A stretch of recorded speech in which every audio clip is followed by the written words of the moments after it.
This is a collaboration between Paranormal Talk Radio and I am Kenny Biddle. We're going to do just a general discussion here between myself and Matt and Tim about skepticism. And it's going to come from three different points of view, three different perspectives. And we'll just see. We have no plan. There is no format. We're just going to jump into the discussion and see what happens. It's unscripted. Unscripted, which is the best thing to do. And if you notice when you're watching this, you're going to see me and Matt. Tim is like a ninja. I'm the bald bear. Well, that's not even going to show up on the video. We're gonna call him Wilson. Wilson. He has a profile picture of it looks like a black bear with mange and a chupacabra. Yeah. So, but that won't show up on the video. Just the two videos of me and Matt. So Tim will be our ghost. He'll be our Wilson from Home Improvement. And we're going to talk about skepticism. Yeah. And this whole idea came from Matt, as far as I know. Believe it or not. It's his idea, his little project that came together, and we're going to talk about it and just throw out ideas and our viewpoints on it and see where it goes. So, yeah. Well, like I said, Ken, before we started, the reason I thought of it is because I thought with our different backgrounds that we have, you have a different background, I have a different background, Tim has one, we each have a different style, and I thought with the different perspectives, I think maybe people would have a better understanding of what skepticism is, coming from the different perspectives. I think with that approach, maybe they'll have a better just overall understanding of what skepticism is. Good. So I thought it'd be a cool idea, be a fun project. I've noticed that on a lot of other radio shows and podcasts that a lot of people are still kind of confused about what skepticism is, and there's a lot of fighting going on between fellow investigators and researchers out there. I don't know about you, Ken or Tim. I find that there's a lot of misinterpretation of what it is. Right. Any opening thoughts there, Tim? Yeah, I think the difference, I find the confusion usually between skepticism and cynicism. Cynicism? Is that right? Yeah. Yeah, thank you. Yeah. I need another drink. Say that 5 times. I'm cynical that I got that right. Say that 5 times. We'll be here all night. Yeah, I think those two are confused. That's at least what I see and read. I think cynicism and skepticism are often confused. And to be fair, I think that there are some people that say they're skeptics, but that it's just a cloak to hide cynicism. I agree. Mm-hmm. All right, so I guess let's jump into what is skepticism. I was just going to ask you that. And I'm going to take this right from a good friend of mine, Sharon Hill. She writes a website called Doubtful News, and it's a good website. She really takes out news stories from modern media, and she puts a little bit of critical thinking into it, a little bit of science into it, and explains like the weird stories that we see in the news. But she, a while ago, she actually got together with pretty well-known scientists and skeptics and critics, and got this media guide to skepticism together. And it was a collaboration between a lot of people that had various backgrounds, qualified to do this kind of stuff. We're not talking just people that just said, I'm going to be a ghost hunter one day. These are people that went to school, did their training, did their schools, learning, and got their degrees. So the first part of this media guide to skepticism is, what is skepticism? And the definition is, skepticism is an approach to evaluating. Yeah, I've had a lot of rum. Skepticism is an approach to evaluating claims that emphasizes evidence and applies tools of science. Skepticism is most often applied to extraordinary claims, those that refute the current consensus view. The skeptical process considers evidence obtained by systematic observations and reason.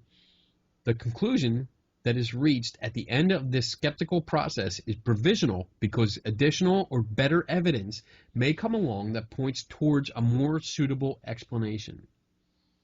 Now that's the basic description of it, and I think that really sums it up good. From my point of view, it starts with an observation. You look at it, you start testing it. You use the tools of science to test what's going on. You gather the evidence, and whatever that evidence is leads you to a conclusion. So you follow the evidence. Even if it agrees with you or disagrees with you, you follow the evidence to its natural conclusion, and then you accept the conclusion there.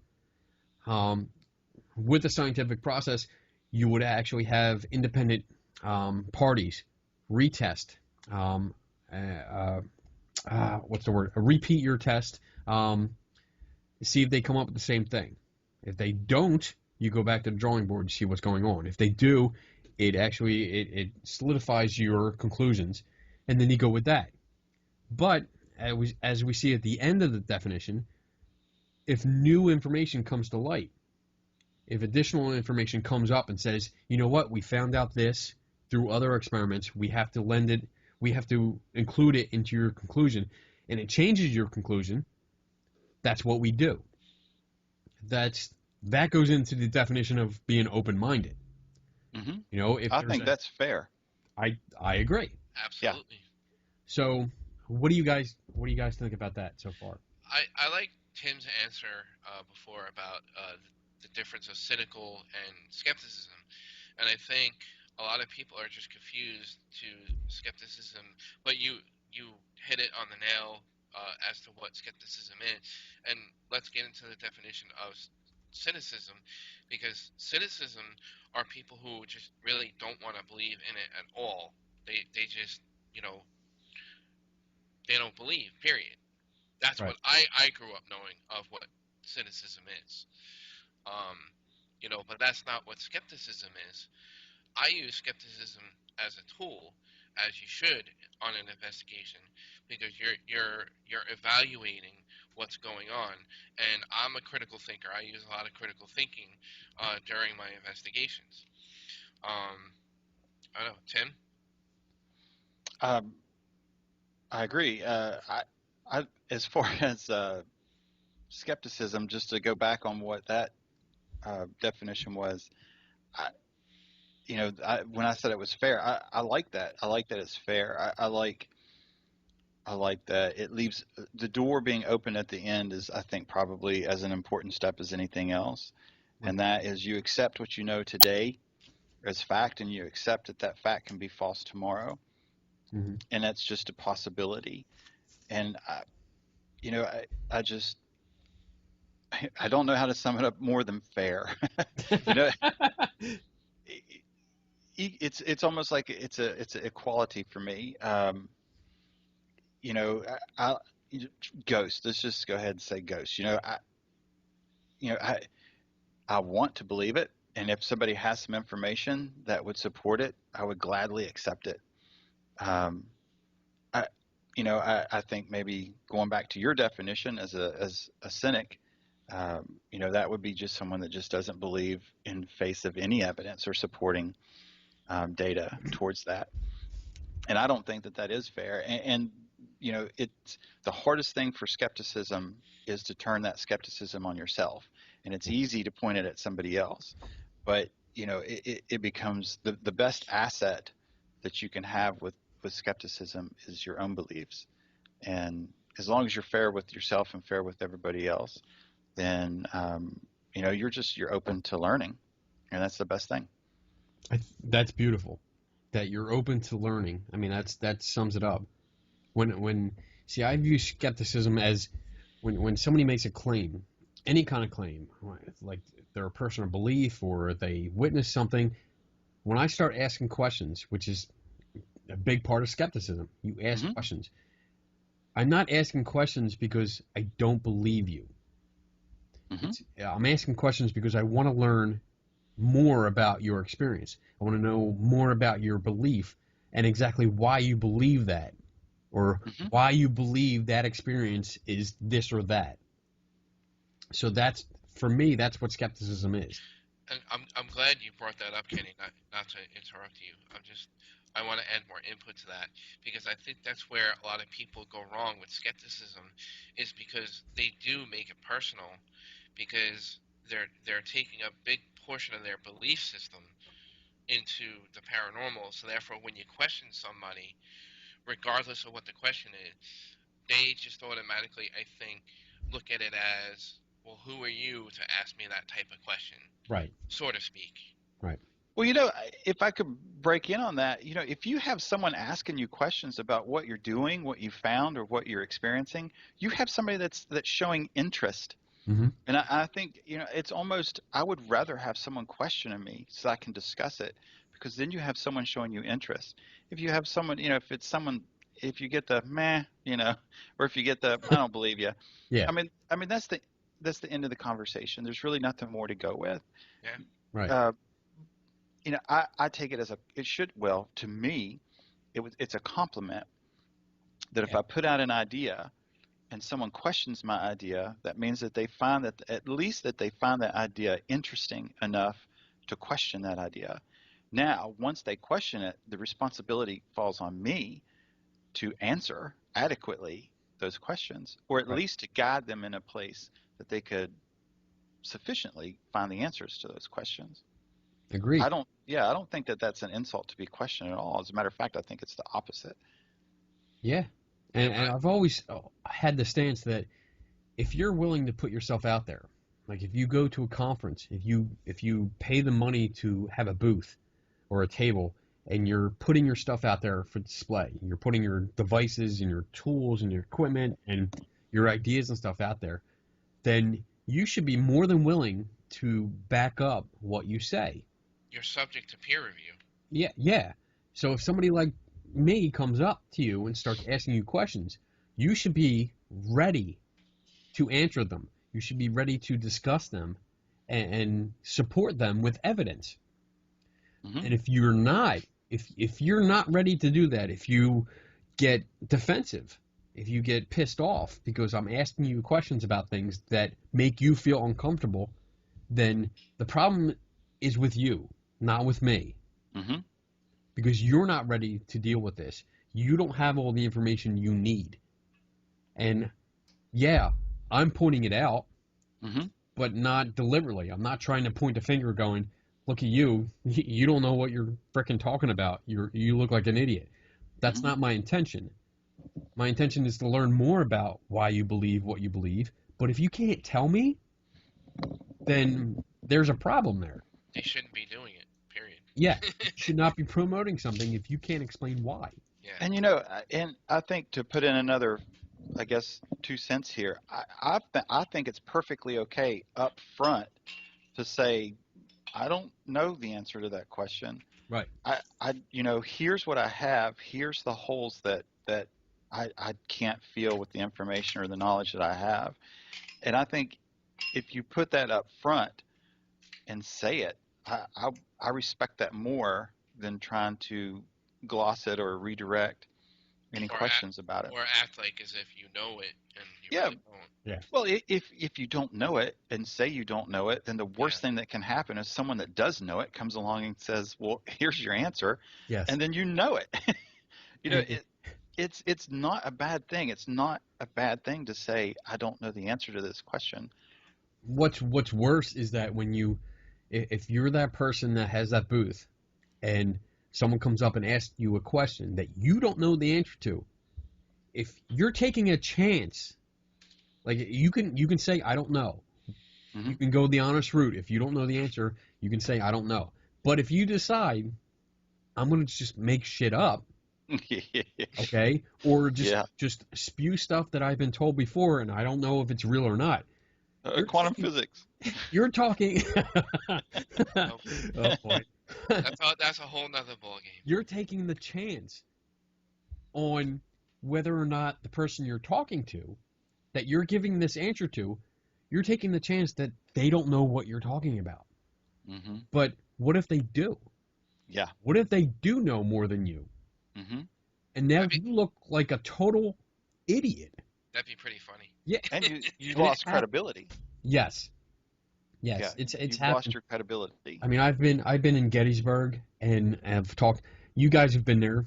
You've seen all the tours, all the tours along the main street. Okay, and I've been along there, and I've stopped and talked to the people, and I've been told that dowsing rods were more scientific than EMF meters. And well, I mean, I had a problem with the EMF meter in the beginning of the conversation, but that's more background. But then I was told that, we use dowsing rods too, and they're much more scientific than EMF meters. And it's this kind of stuff, like, usually I would just walk away, but, like, if you start spewing that kind of stuff, okay, well, I want to know why you think that. Mm-hmm. And I know the guy had nothing. I absolutely know he had no supporting evidence for this. Mm-hmm. So let me ask you more questions. And he just dug deeper and deeper, because instead of saying, I don't know, he really started, you could see him like going around like this, like, and then he would say something completely nonsensical. See, that's what pisses me off as an investigator when I'm out there trying to do the right things and I'm trying to do the proper research and I'm going to events and I'm trying to teach the proper things and what I know and learn. And then you have people like that, and it's like, this is what is making, this field of study and community out to be a joke, and it's not taken seriously because you have people like that. And that's good. I'm going to use this as the segue. Field of study thing.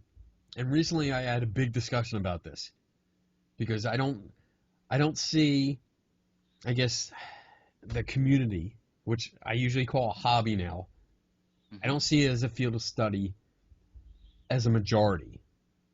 Okay? And when I first posted about that and got into a big debate with somebody that is a really good friend of mine, I didn't clarify exactly what I was saying. A field of study for me is more academic. It's serious research, serious scientific methods applied to experiments, research, investigation, interpretation, observation, all this stuff. It really goes in, and for me, that's more of an academic setting.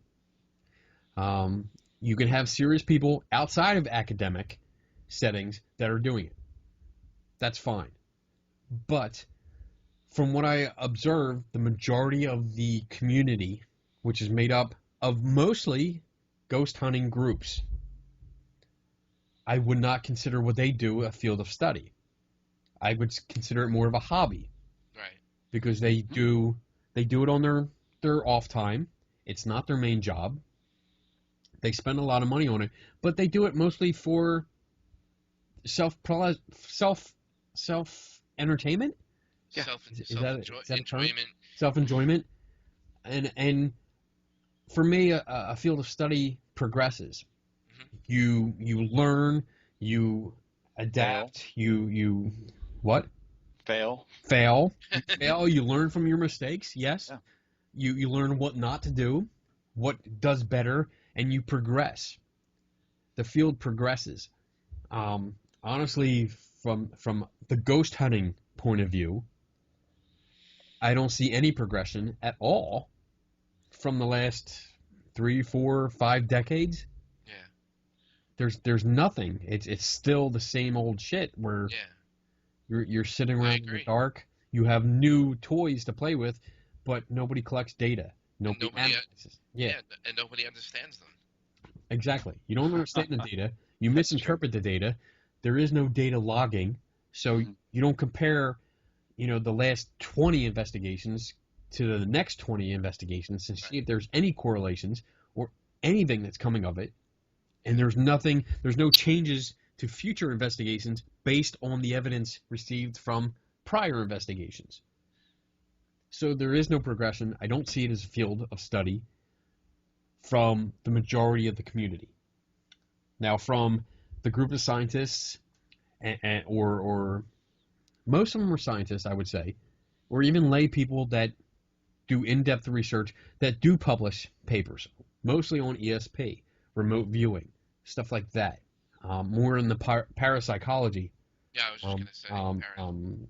genre, then yes, I agree. It's totally a field to study. It's actually taken seriously. People are looking at it. They don't ridicule, which is fine. I try not to do it, but I do anyway. But they don't ridicule what's presented to them. They look at it objectively and determine whether it's something worth looking at or something to no, it's not. Yeah, It's not yeah. worth looking at. I think for me there needs to be like a separation between ghost hunters, investigators, researchers, like because like you said, ghost hunters are in it for the thrill, they're in it for the enjoyment.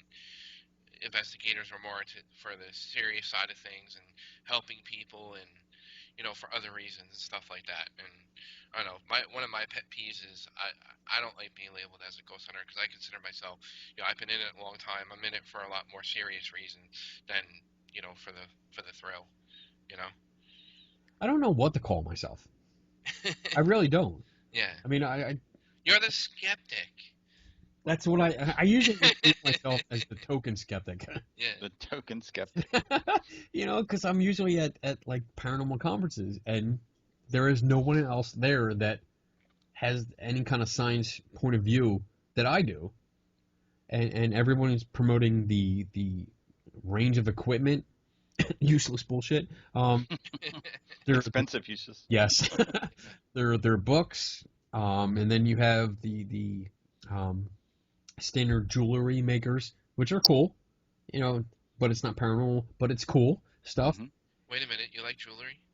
My wife does. Okay.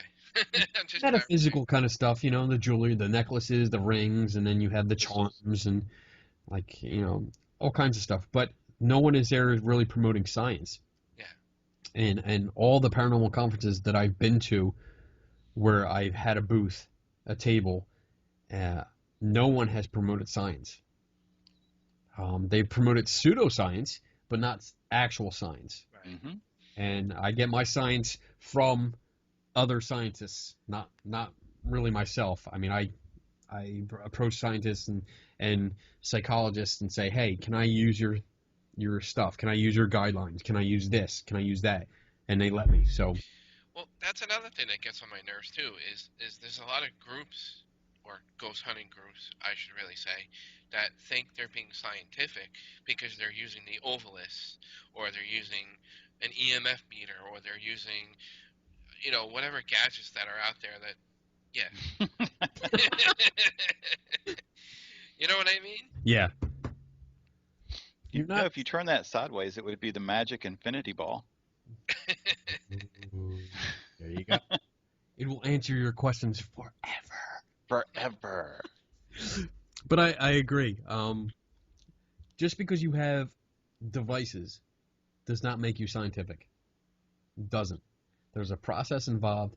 You have to know how the devices work, what they're capable of, what anomalies can set them off that aren't within your range of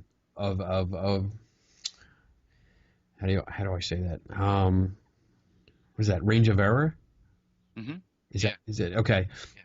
That will set them off, like like two-way radios will set off your EMF meter. That's important. You need to know that. Very.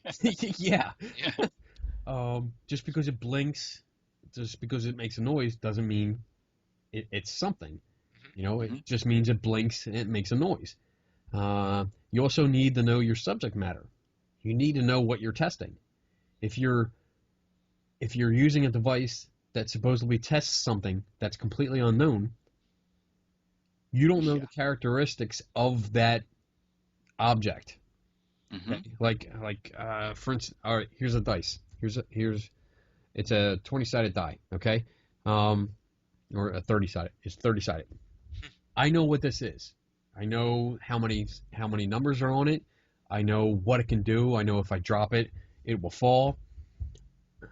It's made of plastic. I know the characteristics of this. I know the qualities of this. So I can test this. I can test its weight. I can test the paint that's on it. I can take a part of it out of it. I can test the plastic and see, what it's made of, what the components are. When you're talking about a ghost, there is absolutely no idea what the characteristics of that is. Because it's not proven. It's not proven. We don't have no idea. No one's experienced it. No one's caught one. No one's trapped one. Nothing. So you cannot take a device and say it's reading a ghost's energy. Oh, there's that word. Yeah, I know. I was going to. If you could see my face, it looked a lot like Kenny's. Figure out how to turn your fucking video on. We got into energy on our show. It was cool. We got through it. But if you don't know what a ghost, an object, a ghost in this case, puts out, how it affects the environment, how it affects you, how it affects the visible light spectrum or the audible spectrum. If you don't know any of these qualities, you cannot measure it. My whole thing, Kenny, is first of all, a ghost.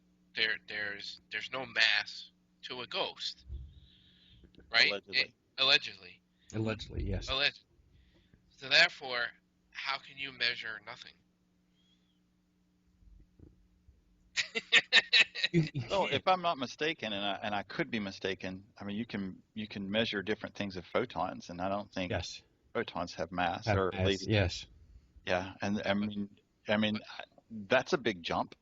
I mean, it's a big jump from quantum physics to mythology. Yeah. Because as far as I'm concerned, that's what ghosts and demons and all this other stuff that we look for is. Mm-hmm. It's mythology. There's nothing else out there. Personal experiences, I understand people have them.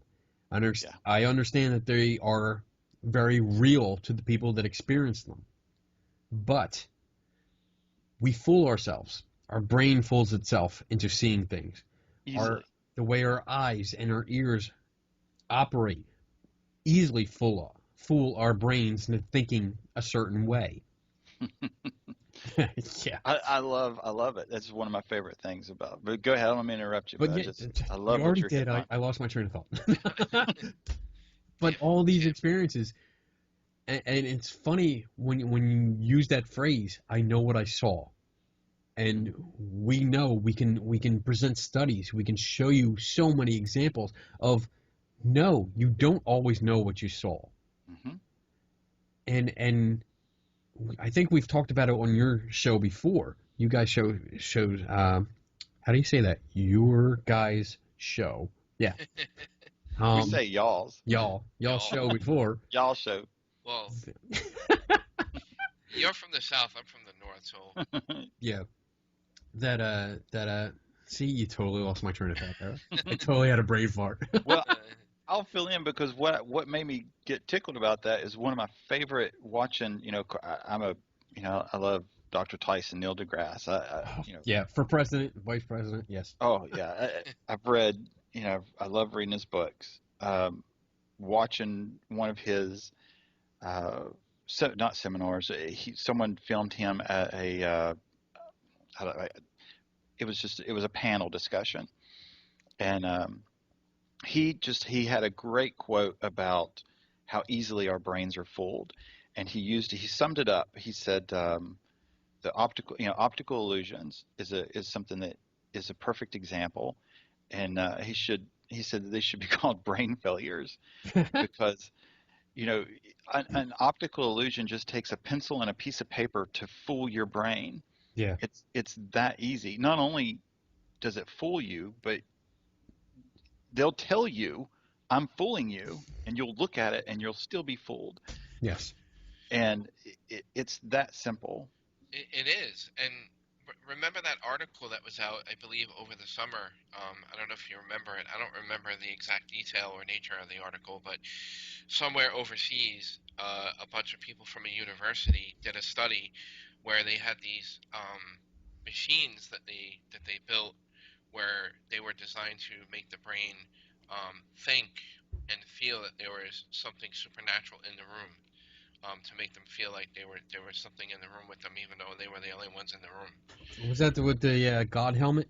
Yeah. God helmet. Yeah. God helmet. Yeah. Totally trying to get into that experiment. Yeah. Mm-hmm.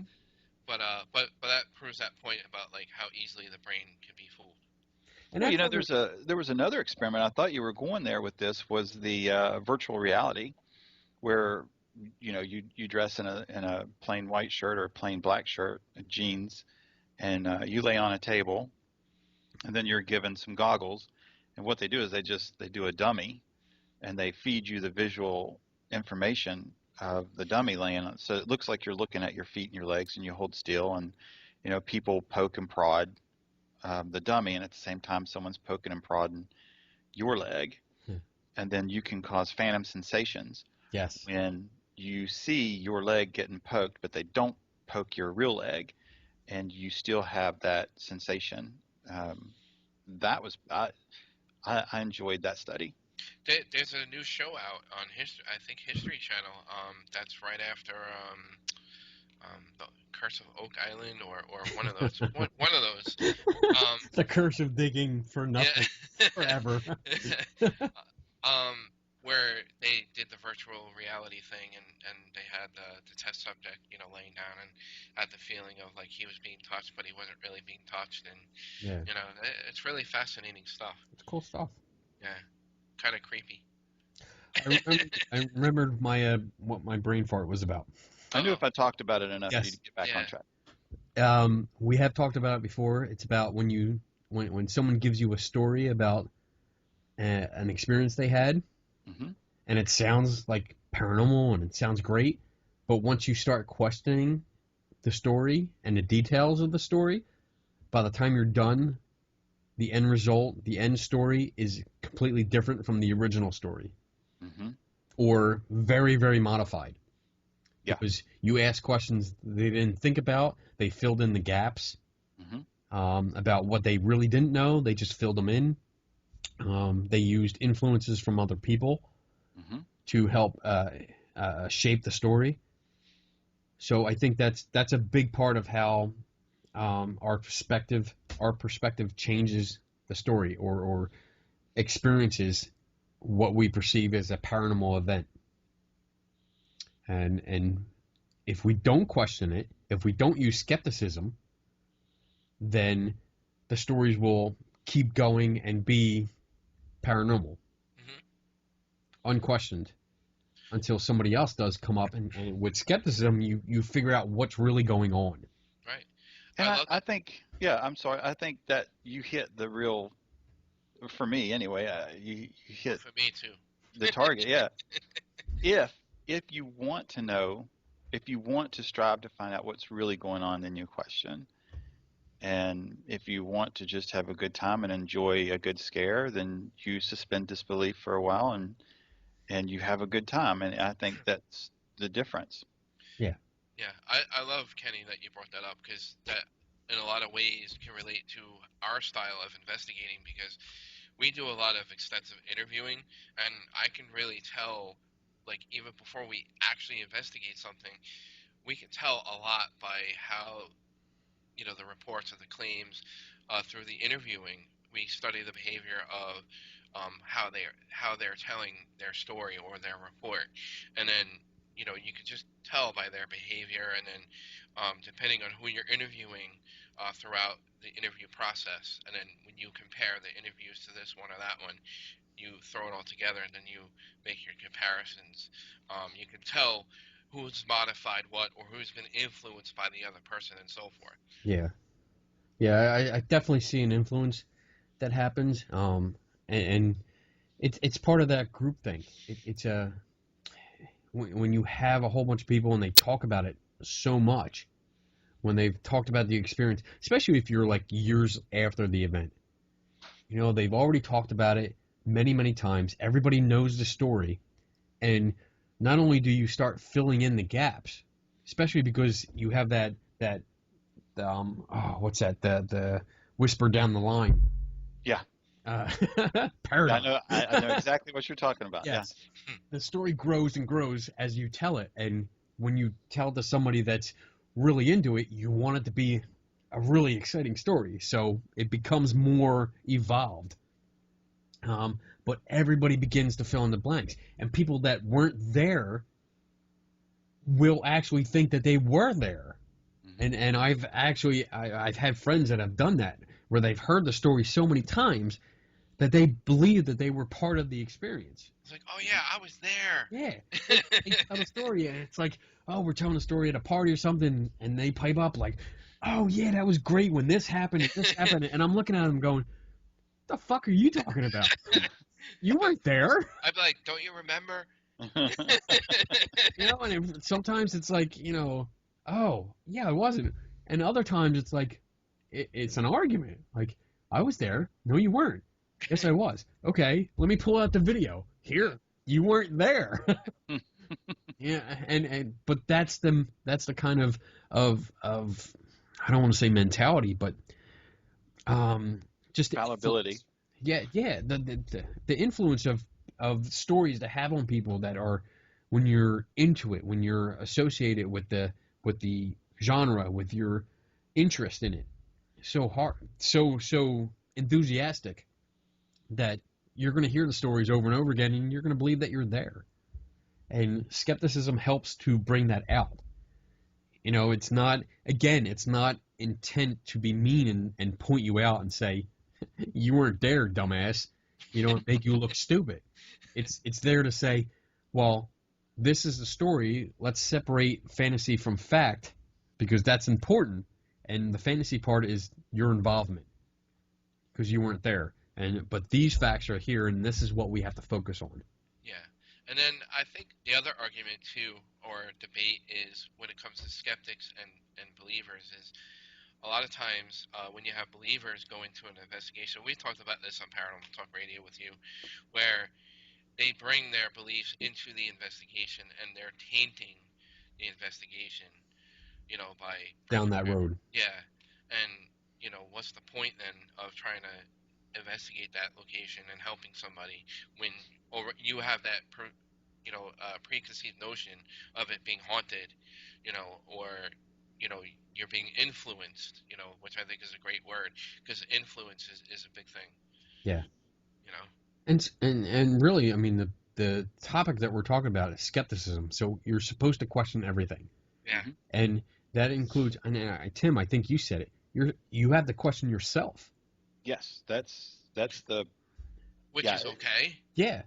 Yeah, I think skepticism is awesome, you know, but it kind of becomes almost like a superpower when you turn it on yourself. Yeah. Yeah. You realize, I mean, I've had debates. I will call them debates. Sometimes they're arguments with people.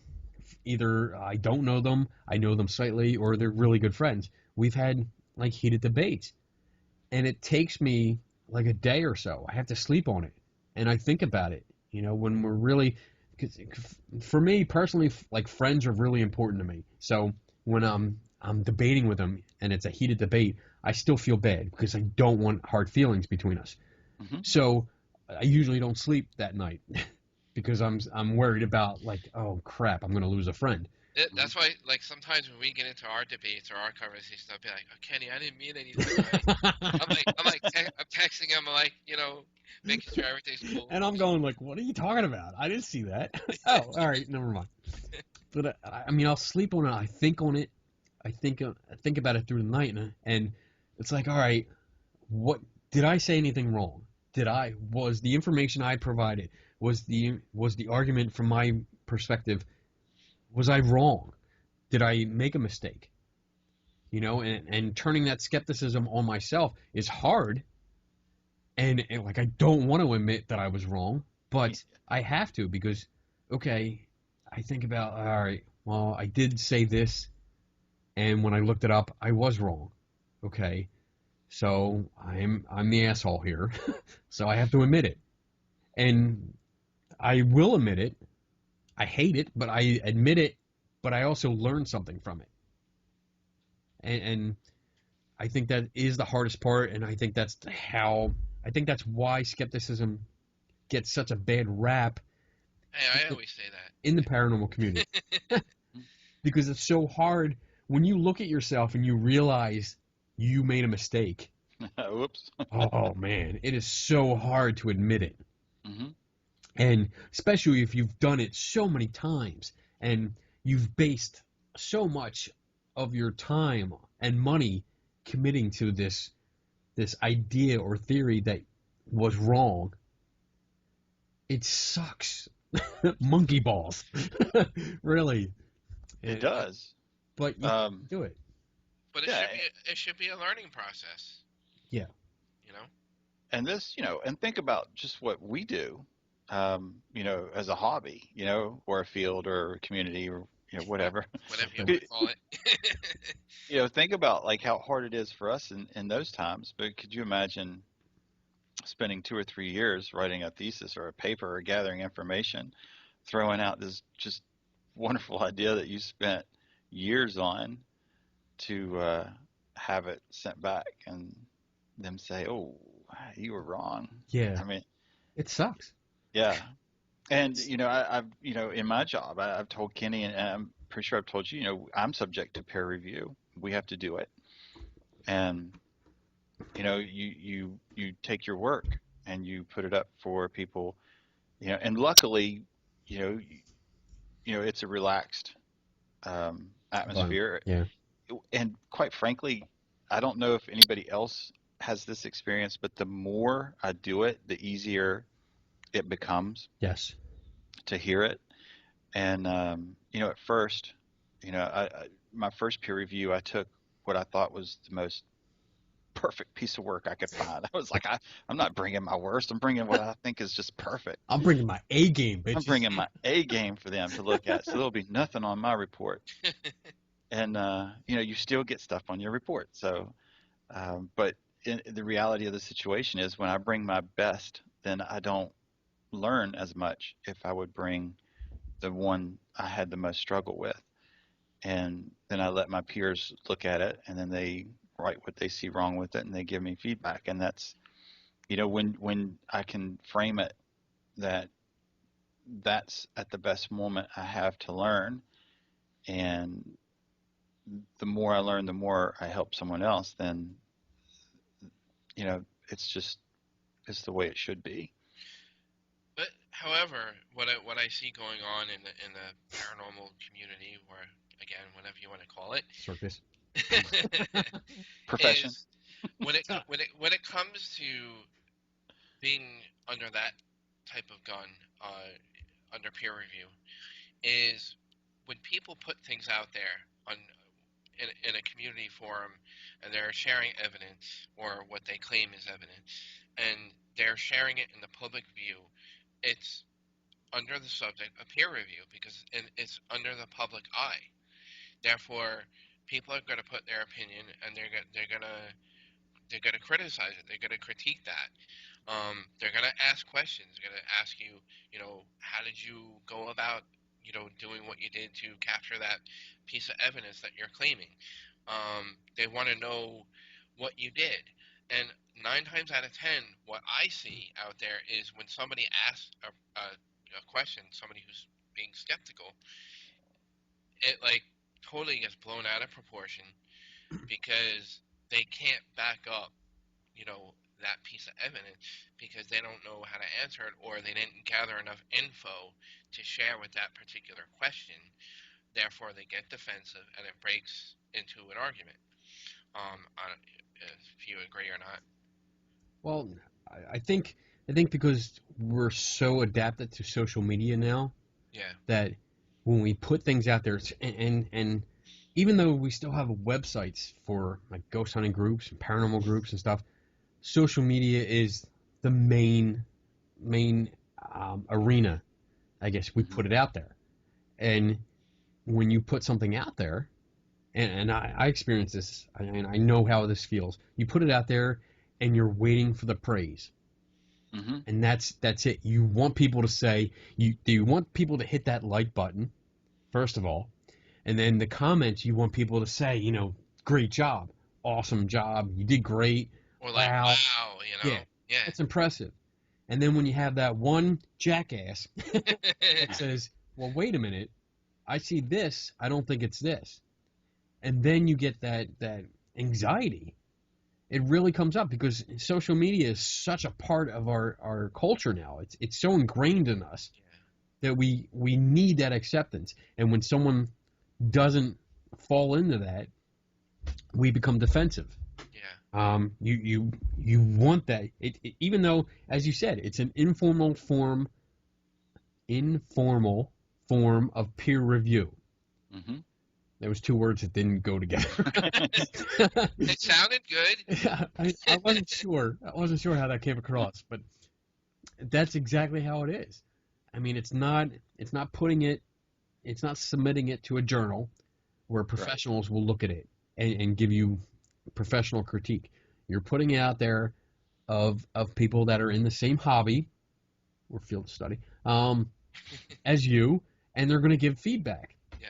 And unfortunately, the ones that are hobbyists honestly don't know what they're doing. Okay? Because they're all in it for the thrill, the entertainment, the wow factor, the let me sit in the dark and wait for some noise to happen to scare the shit out of me factor. That's what they're there for. Yeah. Okay? And I get it. I understand that they take it seriously, but it's still not legitimate work. Right. But again, they shouldn't take it seriously then. But that's it. It's one of those things. It's a hobby where anybody can do it. Yeah. You don't need qualifications. You don't need any license. You don't need insurance. You don't need anything. You can just start doing it, and you can become famous because you put it out there on social media, and people see your name. So it's this like instant fame that happens. And you have these people that follow you and like your page and this and that. And when you get rejection, which basically what skepticism is seen as, it's personal. It's taken personally, and people get pissed off, and it's like a knife in the back. And they get defensive, and they act accordingly. So I understand the response. But as you said, they should not take it personally. They should not be defensive. They should not get pissed off and take it seriously. Well, they should take it seriously. Honestly, really, they should, because what they're getting is criticism back. And instead of getting angry, they should look at the criticism and say, okay, is it justified? That's where Tim's idea of turning skepticism onto themselves. Yeah, that's where that falls. Yeah. So is it justified? Is what they're saying justified? Am I wrong? Am I looking at a picture that I'm saying is a ghost, but I honestly have no idea if it is? Maybe I should think about that. I don't know. Just, okay. Next subject. Hey, case solved, guys. Case solved. Good job. But I on my end, Kenny, your video got a little choppy there. I don't know if Tim, did you get any choppiness, or is it just my end? Oh yeah, I saw it. It got choppy. Yeah. Oh, you got choppy a little bit. Camera was going a little nuts there. Yeah. It's a ghost. Camera was being sensitive. He had feelings about what we were talking about. The demons were mad at me. Again. It needed energy. Oh, shut up. Blame it on the demons. Oy. Well, you brought up something that I haven't thought about, Kenny. That and I love when I'm made to think. So there's like when you were talking about putting out stuff on social media, and you're right. Social media is the thing. It is the. I mean, it's almost. It's the form of communication that we have. I started to put out. It's a complete ignorant statement for me to say, but it wouldn't surprise me if it was almost like the main form of communication outside of a workplace environment that people have. So you have. There might be, just thinking off the top of my head, you might be looking at not only peer acceptance but social acceptance. Yeah. which is a completely different thing than a professional or a hobby acceptance. There might be some self-worth issues going on. Um, how am I? I view myself by how many likes I get. Yeah. And I think, and like I said, I'm completely speaking of ignorance, but it's just kind of going on what I think might be out there. Um, it, it may be just a sense of self-worth on the number of likes. And then if you're basing some self-issues, some self-worth on social media, which is very important, and then you get questioned, maybe you don't see that your work's getting questioned, but maybe your self-worth is getting questioned. Maybe your importance to the social media that you're involved with is getting questioned. Right. Or even their beliefs. If Mhm. you think about it too, because they're putting their belief system out there as well, not only the social. And that would be a harder hit Yeah. than you know And getting questioned about your method and then getting a question about who you are. I think I really see where you're coming from on that, Mm-hmm. because I mean with the Geeks and Ghosts show, I have the opportunity to go to conventions, Mm-hmm. and not just paranormal conventions, but horror conventions and comic conventions, and I go to all of them, and I get to interview people, Mm-hmm. and I see that, because you see people, they get a booth, okay, and when you have a booth, you have something to say, you have something to promote. You're not just there to sit. You Mm-hmm. have something to put out there. And when it comes to paranormal conventions, every booth that has to do not with jewelry, um, all the other booths have something to put out there, have something to say. They have an idea, they have equipment, whatever. They have it out there. They're promoting And something. and if no one comes to them, that's a big blow Mm-hmm. to their ego. And I don't want to say ego as in like, they're so full of themselves. It's not what I'm saying. Right. I'm saying that before the conference, they are excited. They're going Mm-hmm. to be there. They're going to be at a conference. They're going to have a table, a banner, stuff out on the table. They're going to promote their ideas. They're going to talk to people, and they're going to reach out. They're going to spread the word. Mm-hmm. And when nobody comes to their table, if people look at the stuff and keep walking by, Mm-hmm.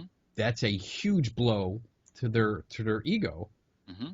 And yes, their social importance, their self-worth, as Mm-hmm. you said, because they start thinking, like, why aren't people stopping? I have displays up. I have pretty much a summary of my idea, that why aren't people talking to me and wanting to know more? Mm-hmm. And if no one talks to them by the end of the day, I mean, that's a big blow. Yeah. So yeah, I think social media has a big effect, because that's it. If you put it out there and nobody gives a shit, Mm-hmm. your self-worth goes down in the toilet, flushed, and ends up in Australia somewhere. I think that's where it goes, right? Yeah, I think so. Yeah. And let's face it, like some people live on social media. Yeah. That's the truth. Even I tend to be on there a little bit too much myself, but Really? I'm on but that. I'm mostly just kind of like venting or venting out my frustration. Yeah, pissing off skeptics and shit like that. That's my job. Yeah, okay. But It's a good job. Yeah. Hey, it ended well. Yeah. I think all this goes in with the idea that people need to be serious about what they're doing, but able to take criticism. Mm-hmm. And you need to analyze the criticism. You need to look at it and say, is this person being just a jerk, or are the questions that they're asking legitimate, and do I need to look at myself and improve myself? Mm-hmm. And that's how I do. I mean, even when I get into heated debates with people, it's still like a day or two later where I'm still thinking about it and thinking like, okay, I did do this wrong. I could have done this better. Maybe I didn't do it wrong, but yes, I could have done it better than I handled it. So I learn from that and I try to improve. So anytime I get criticism, even from people that I think are total assholes, I still take it seriously and think, all right, maybe they had a point. Out of 100 points they made, one was good. 99 sucked. I'm going to ignore it. But that 1 point was good, and I need to work on that. Yeah, it's really good that you say that, because the quality of someone's personality doesn't necessarily reflect the accuracy of what they tell you. Right. And if you blow off what someone says because you don't like them, you could miss something very important. Yes. I was going to say, it's easy when someone's being a real jerk to you and to go, screw that. Yeah. I'm not going to. That person's all the way around stupid. So whatever that person says means nothing. They're like half the country away. I don't care. I don't have to worry about them. Yeah, you're right. But all right, where do we go from here? Skepticism is a good thing. Yeah.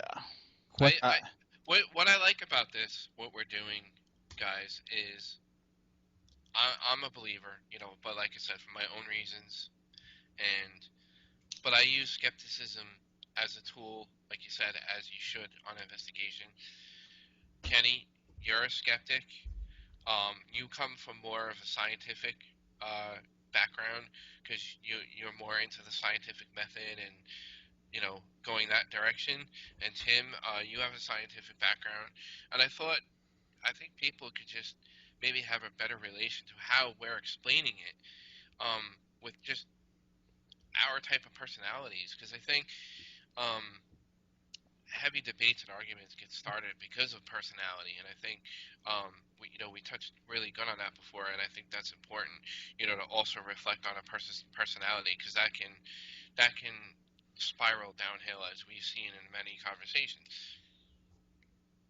I think we also should touch on believer, because we've thrown that out there, believer and skeptic, and you've addressed this recently, Matt, about believer and the I guess the stereotype of believer and skeptic, both of them. And we touched on in the beginning about skeptic and cynic, and a skeptic is more someone who questions. We want to get to the root of the issue. We want to know what's going on. We want a better understanding of what's going on and how the process works and the results, how you got the results, this and that. We want to know every detail.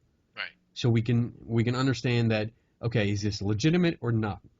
Whereas a cynic is someone that simply looks at something or hears a belief and says, no, that's bullshit, and I don't have to tell you why. That's the basic bare bones definition of a cynic to me. I do have a definition of a cynic that came up, that is a person who believes that only selfishness motivates human actions and who disbelieves in or minimizes selfless acts or disinterested points of view. They express a bitter or sneering attitude. I know a lot of selfish, bitter people. I usually call them like armchair skeptics. People that don't care and they already have it in their heads that something doesn't work the way you say it works, and they're like, no, I don't care. Whatever you say. And I've heard this before. Funny. It's funny because it's from people that I consider believers that have actually made the statement, I don't care what you say, I'm going to believe it anyway. Which is, to me, it's like, all right, you are the classic poster child of a true believer. Because it doesn't matter what evidence is brought to you. It doesn't matter if the mountain of evidence is right in front of you. You're going to just ignore it and believe anyway. That's your business. That's fine. As long as you keep it your personal business, that's fine. If you promote it, then we have a problem. But on the other side, we have the stereotype of the believer. And Matt, you had a beef. You vented about believers being all grouped together, Right. pretty much, as in like, well, believers do this, and it's grouping everybody together. And I think in personal conversation, I didn't put it out on a like public, but personally, we were messaging back and forth, and I said, not everybody believes the same stuff for the same reasons. Right. So you can have a group of people that believe in one idea, Right. but you could have like 100 different reasons why. Right. Well, that's what I was trying to put out there in that conversation that we were having. And I agree. People can believe whatever they want because of different reasons. I mean, hell, I believe one day I'm going to fly. I'm a big Superman fan, big Superman fan. So, once in a while I look up in the sky and I think, yeah, one day. I got the Punisher going on. There you go. But I think one day I'm going to jump and I'm going to stay up there. Even though, I'm totally skeptic and logical and all that stuff. Right. So, yes, when I say believer, and I do this, I do have a habit of saying believers do this, believers do that. Yeah. And unfortunately, I don't clarify, because in my head, I'm thinking, all the people that ghost hunt, that think ghosts already exist. But I don't really clarify that. So I can see where I could get into trouble, or not trouble, but people, there was a conflict, or people have a problem with me because I say that. Yeah. Mm-hmm. And you know what? That they're right. Yeah. I'm the one in error here because I stereotype believers. Yeah, but you know what's great about our friendship, Ken, is like what I appreciate is we're that not friends. I fucking hate you. After the show, we're gonna have like fights and Yeah. No, but like in private conversations, like we'll talk it out, and we communicate like our what we really meant, and we'll clarify to one another what we really meant by this or that, and I appreciate that because not many skeptics or not many cynics go out of their way to do that. You know what I mean? Yeah. So, And the skeptical people that I really like to associate with will take the time. mm-hmm. If you get into a discussion with them, they will take the time to explain it. And it's much harder because of social media and texting. If we're not talking like this is the best communication, except for Tim, that we can have, because I'm smiling. Yeah, okay. I see your ugly face. He's probably like behind the computer, hiding. But we can talk.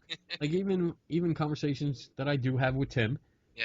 We are talking, mm-hmm. and I can hear the tone of his voice. I can hear the inflection of the words. I can hear the context in which he's using words and phrases. And I understand where he's coming from. And we can immediately say, no, I didn't mean that. I meant this, and I explain it. And now with you, looking at you, Matt, I can see your face. I can see the expression on your face. If you roll your eyes, I know it. And I'll call you out on it. Bitch. But when you're dealing with social media, which is all text, it's so common to get the wrong context, the wrong idea, and go off on it. And I do that frequently. I mean, oh my God, my good friend Melanie and me, we do disagree on things, and I think our conversations get crisscrossed with not only bad context, but with timing. Because I'll post something the same time she does, but like if I think I posted first, hers will post first, and then my response to something else like 2 or 3 posts later gets up there, and it gets all weird, and I'm like, oh my God, this conversation's all fucked up. Dude, you know how many fights I broke out into with my wife over text? Yes. And it's ridiculous. I'd rather say, hey, you know what? I'll call you later. Yeah. When I get home, I will call you when I get home on the computer, and we can talk. Yeah, we've talked on the phone. Yeah. And that's, I would rather do that, and I will do that with anybody. I mean, I've done that with people that I've never spoken to, I've never met before, and we've just done like messages over Facebook, and I've said, you know what, I don't think we're getting the right idea here. And I think you're taking what I'm saying in a different way than I'm meaning it. So I get home at this time. Here's my Skype username. Call me, and we'll talk. And I've done that with dozens of people. And it's nice because, by the end of the conversation, they understand where I'm coming from. I understand better where they're coming from. And we leave peacefully. Yep. And we both are better for it. So, yeah. I definitely think talking is better than social media. Social media is great. It's a great tool, but it has a lot of flaws just built into it. Yeah. Like I said, You some still there, people- Tim? I'm here. You better be. You're learning. You're learning about social media. I've seen him on there. I know he's on there. I get on every now and then. Yeah. Well. But yeah, I guess well, we're over an hour. This is good. I mean, you have anything else you want to bring up? Because I'm good. I mean, we can talk for hours if you want. I'm pretty good. I just, again, my whole point is, I think, what else is important that I want to touch on a little bit Sure. is approach. Yes. Approach is really important in skepticism because it can start fights, arguments, and whatnot. And I think if it's handled appropriately, professionally, and rationally, it could be a very good conversation. When I started doing like my blog a couple years ago, I did not take a good approach. I was very upfront. I was very aggressive, and there was like F this, F yes. that. I would go on the different. I would get tagged in things, and or pictures and video would be sent to me, and I would go on there and be like, "Are you guys fucking kidding me? Are you kidding me?" And I would write rants, and I would actually do the early videos are just. I'm almost embarrassed of some of my earlier videos because I was so angry about what was going on and like how people approached it, and I was like, "You can't believe you believe this shit. What the hell's wrong with you?" And then I gradually learned like, okay, so this might not be the best approach, by not only calling them out but adding a lot of colorful language to it. So maybe I should dial it back a bit. So now I go in with the attitude, let me find out why they think the way they do. That's one of my main goals. I want to understand why you believe like this is a ghost or this is a demon or whatever. And then I want to say, look, this is where I'm coming from. So I don't just come in and say, your picture is of dust and it's just, I don't know why you think it's a ghost because it's just dust and that's the way it is. Because that's a stupid answer.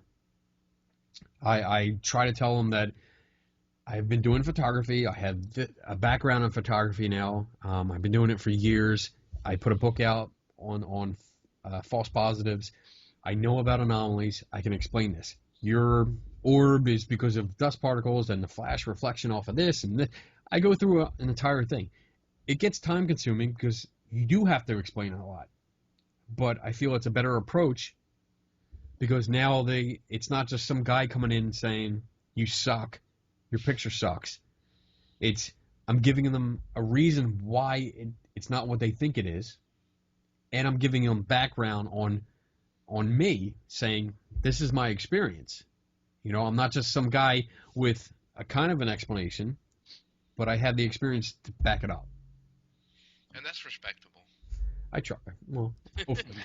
I try.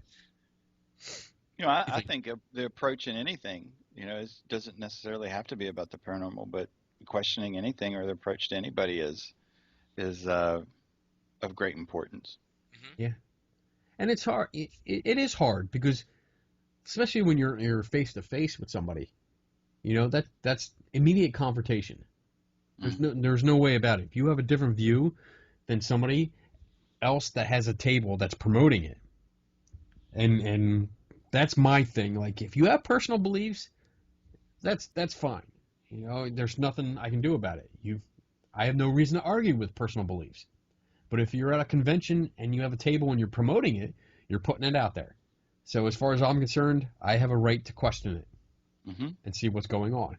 So when I come together with somebody and we start talking about it, that confrontation can be awkward. How do you say, I don't believe that this is what you think it is? How do you say that in a nice way? Yeah, but at the same time, that person has to respect that also. Yeah.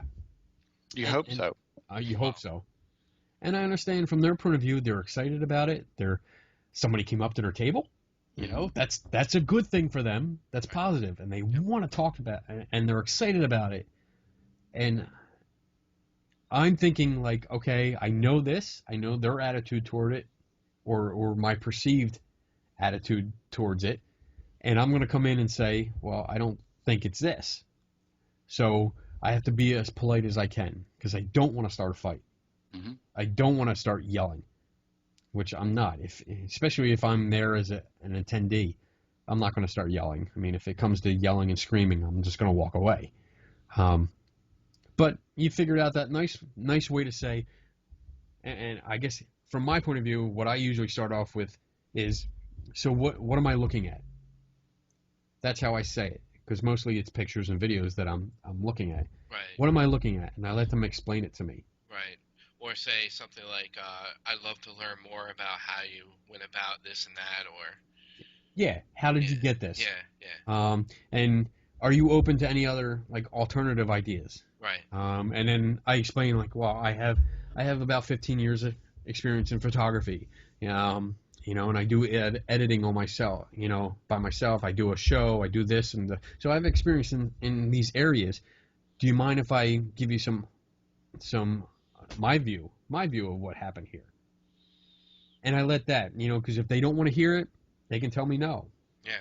And then, all right, good. I'll move on to the next table. Yeah. But if they say yes, then we can have a conversation. Right. And I try to keep it polite. I do ask questions. It comes up, especially when they're holding this little device and they're like, it detects ghosts when it walks by. Oh, really? Oh, really? Oh, boy. Oh, let's get into that one. And it goes back to we talked about it earlier. You need to know what you're talking about. Yeah. You need to be prepared for questions like that. So if you start making up shit, that for me personally, that's a pet peeve, because I hate when people put shit out there and they claim they got a great piece of video, audio, whatever it may be, or they believe this thing really works. But they have nothing to back it up. Or it's really bad, and I feel bad for them when they're playing a video and they're like, "Ready? Watch this," and I'm watching. Like, did you see it? Oh, see what? Like, see what? They're like, "Well, no, we'll play it again." All right. Did you see it? And they're all excited. I don't see nothing, dude. I've had a lot of videos on YouTube I'd watch. I'd be like, what the hell am I looking at? I'd have to watch it 20 times. Or then it's like, you see something crawl across, and you're like, and I even try to freeze frame every frame. I'm like freeze, nothing. Same way for EVP too. Oh, yes. When they listen for it. Listen for it. Yeah. And you get. Did you hear it? It clearly said Steven. That's my name. What? Yeah. What? What? All I heard I heard if you even hear that. I heard a stomach growl. That's about it. Yeah, I heard movement. And it's funny. I love that when they play an EVP for you, and you don't hear what they hear, and they absolutely that look of disbelief on their face. Like, what do you mean you don't hear it? What do you mean you don't hear that? It's as clear as can be. And then they break out. It's a Class A. What the fuck is a Class A? What's the parameters to that? However, what I do want to point out when it comes to audio, it is kind of funny. In my experience. Like, especially for me and my wife, when we're reviewing audio, we get into very heavy debates and arguments when we're reviewing. You got to see it's hilarious, but everybody has different hearing. Like, their hearing qualities are different. You know what I'm saying? Like how you have 20/20 vision, your hearing is going to be different from another person. So Yes. so like my wife would be hearing one thing, she'll be hearing like jacket movement, somebody moving, and I'll be like, I think I hear a voice, and then we'd be sitting there arguing with each other, till we're blue in the face, and it's really movement. You know what I'm saying? So two people are going to hear two different things. Yeah. And So your other variables are the what you're expecting, the expectation of what's going on. mhm. Are you primed? Yep. And we've talked. I know me and Tim have talked about priming. Mm-hmm. So I think the last time that I took over for you, Matt.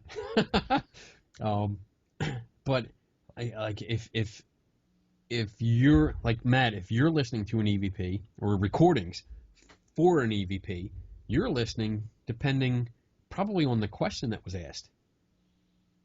Like if there's questions being asked, people are listening for an answer that relates to that question.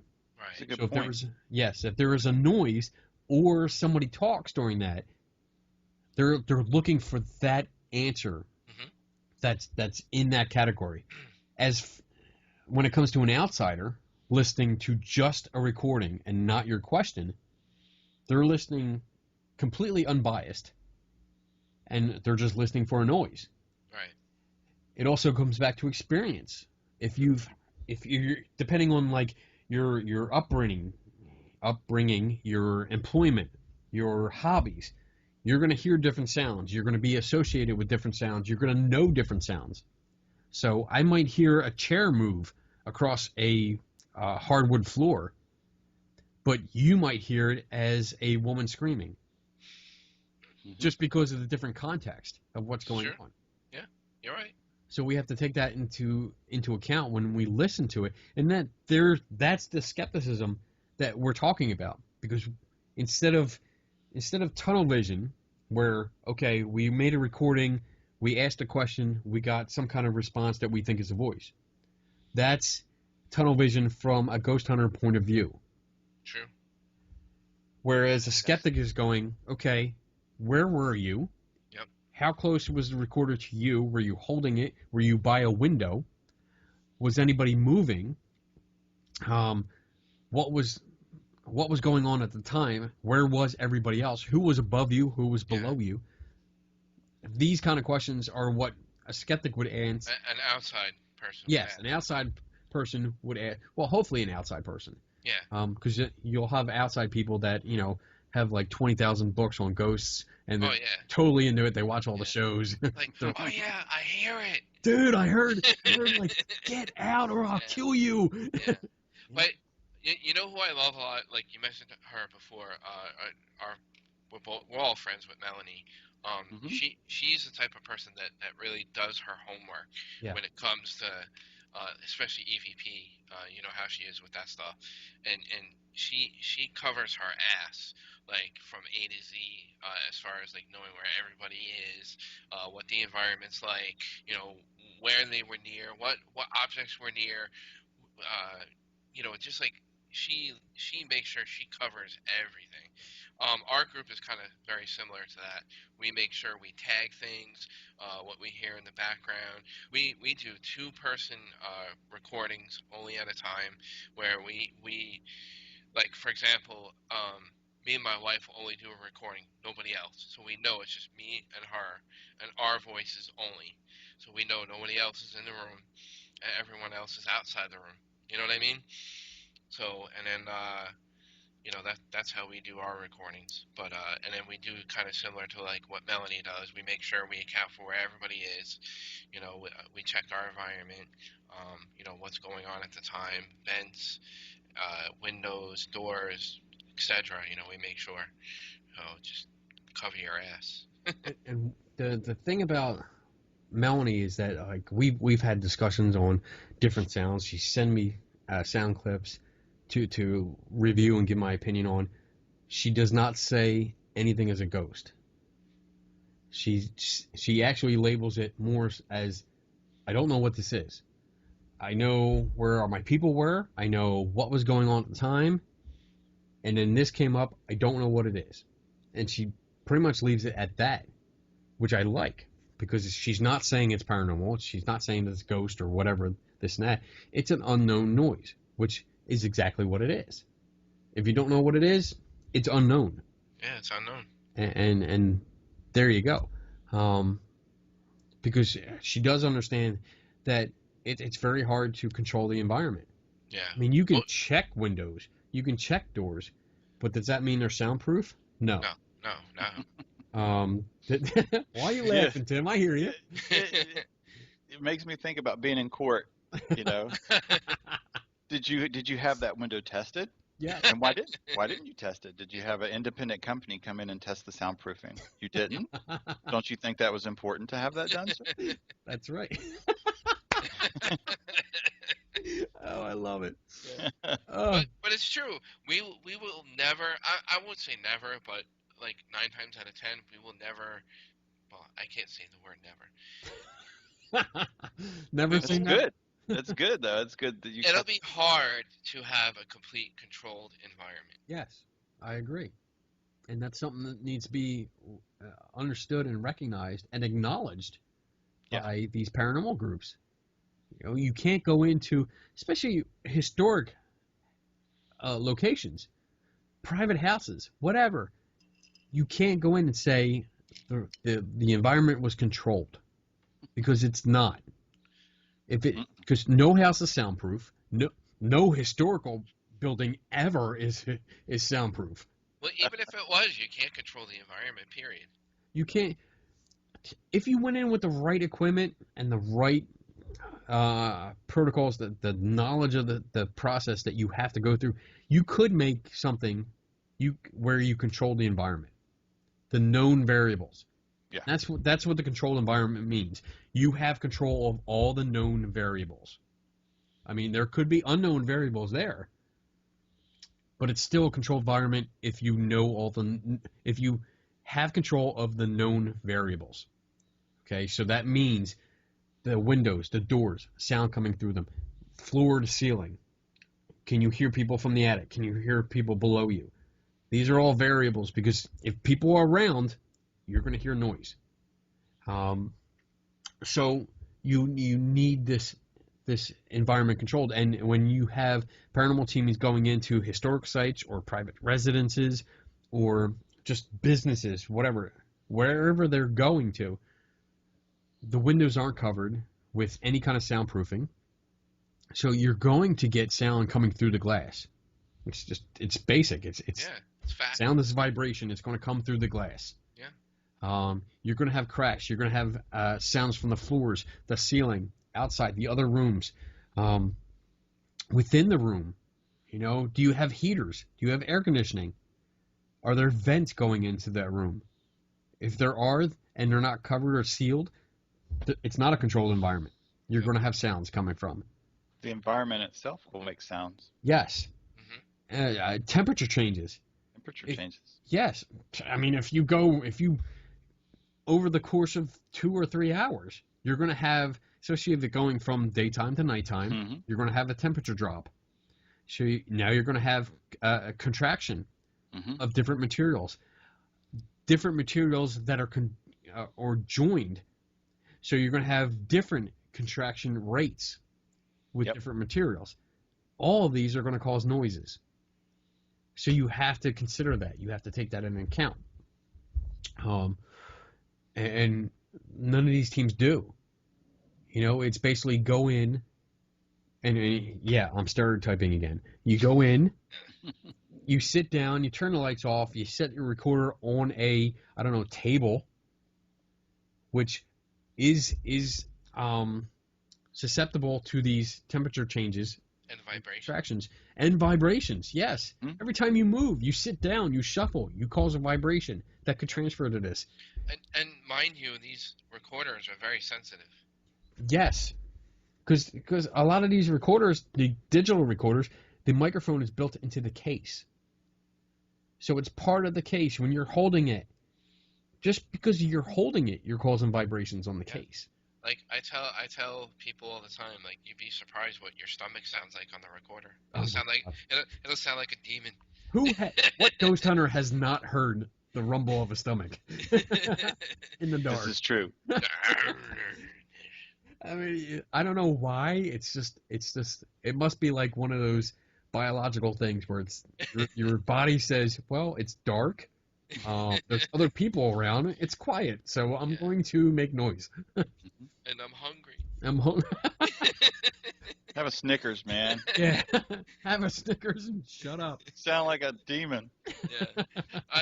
One of the funniest things is like sometimes I'll have an investigator like eat right before an investigation, and all you hear is their stomach like all night. I'm like, get out! Get out. I'm like, And I mean, we can actually go with the whole investigation as a whole, and I know Tim and I Yep. talked about this. The investigations, what passes as an investigation that we see on TV, which is the popular methodology, from my observation of ghost hunters, where you go to a location, you talk about what's going on, you set up cameras, you set up little meters and stuff, you turn the lights out, and you sit and wait for something to happen. To me, that is not an investigation, because what are you investigating? Mm-mm. You're waiting for something to happen. you're not investigating. Exactly. You are not investigating. An investigation is you go in, you find out what happened, Yep. and then you investigate those experiences. Mm-hmm. That's an investigation to me. So that's why I differ, and I when I go on ghost hunts with people and other groups, I usually just sit and watch them, see what they do. But if somebody asks me to come out to look at something, then I'm going out based on what they say. If they say a door opens by itself, well, that's what I'm looking at. The entire time I'm there, that's what I'm going to check out, because that's their claim. You know, I'm not going to, if a door opens by itself, I have no idea why I would sit in different rooms of the house throughout like 4 or 5 hours of the night with the lights off. It's like a waste of time to me. Yep. Mm-hmm. I don't get it, because that's not what's going on. So I guess from the skeptical point of view, I don't understand why groups are sitting in the dark waiting for stuff to happen. You know, an analogy that comes to my mind when you were just saying about not investigating, it kind of made me think a funny analogy would be a detective going to a murder scene and sitting in the apartment, and and then the guy, the person in charge comes in and is like, "What are you doing?" And they're like, "I'm investigating." Waiting for them to come back. I'm waiting for the murderer to come back. Exactly. It's a stakeout. That's what it's a stakeout, and I used to use the analogy that, when you see movies where the FBI are in the apartment across the street and they have cameras pointing down at the pizza shop, that's a front for the mob, Uh-huh. and they're watching, and that's what they're doing. They have like microphones hidden in the pizza shop. They're listening to recordings. They're looking through their telescopes. They're looking through the cameras. They're taking video. That's a ghost hunter. Surveillance. They're doing surveillance. They're doing a stakeout. Yep. Whereas when a bank robbery happens or a murder happens, now you have a detective that comes in, looks at the scene, and says, okay, the claim is this person was murdered. I see that they are murdered. Mhm. Now we need to figure out why or how.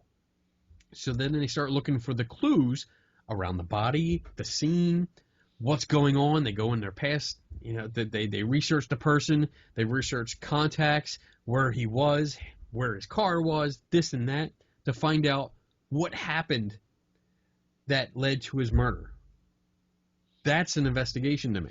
Yeah, and if you think about it, like you don't see detectives, or people like that going by their feelings. Yeah. Well, I mean, gut feelings, yeah, Gut but that feeling, comes yeah, from but- experience. Yeah, It's not a feeling as in like a psychic feeling or yeah. a spiritual feeling. It's based on experience.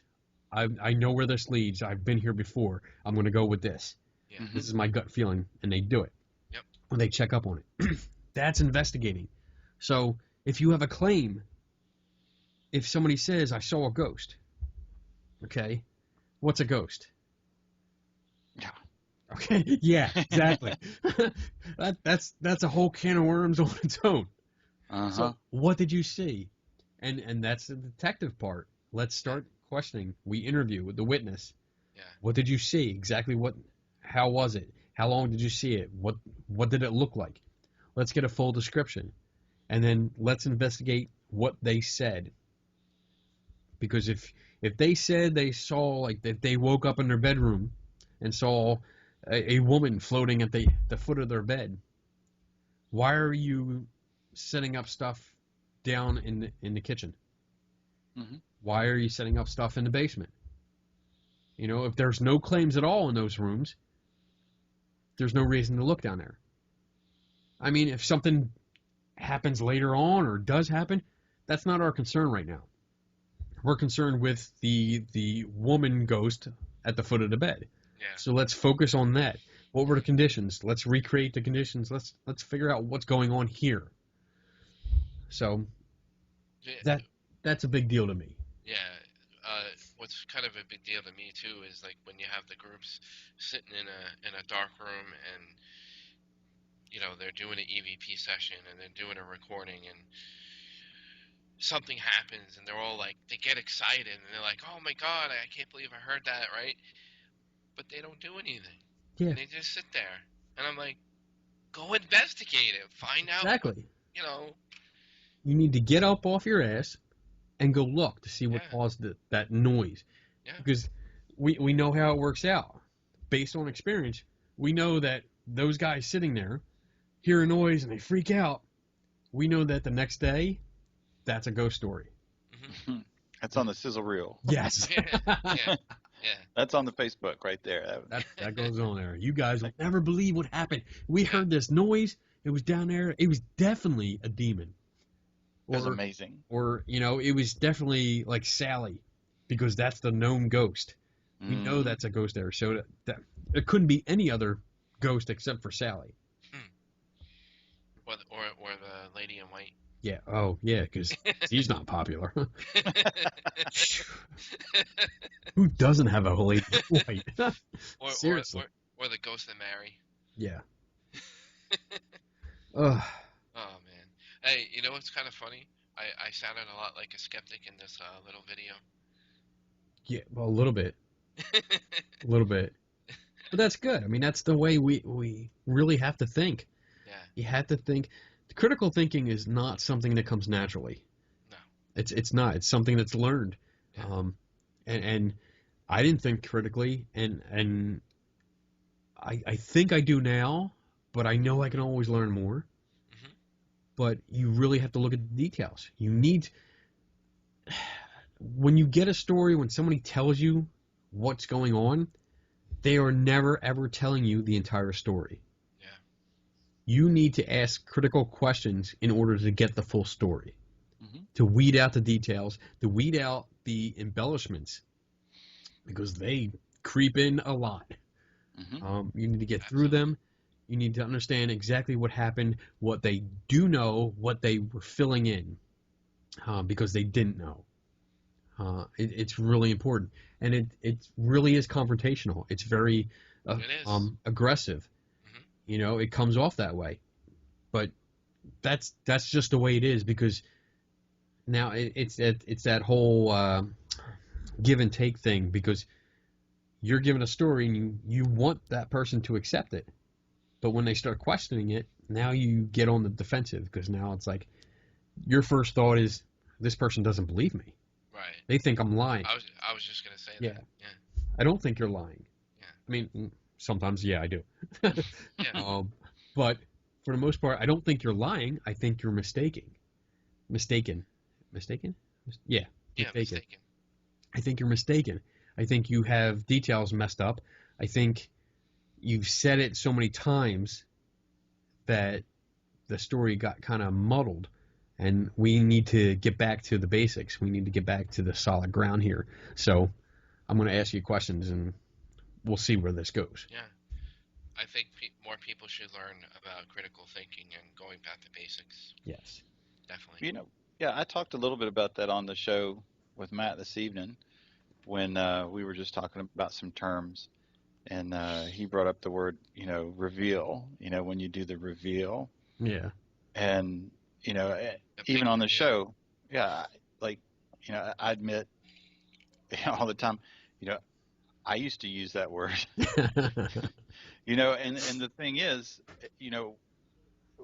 I even asked, I was like, I'm sure, could you guess why that I used to call, a reveal?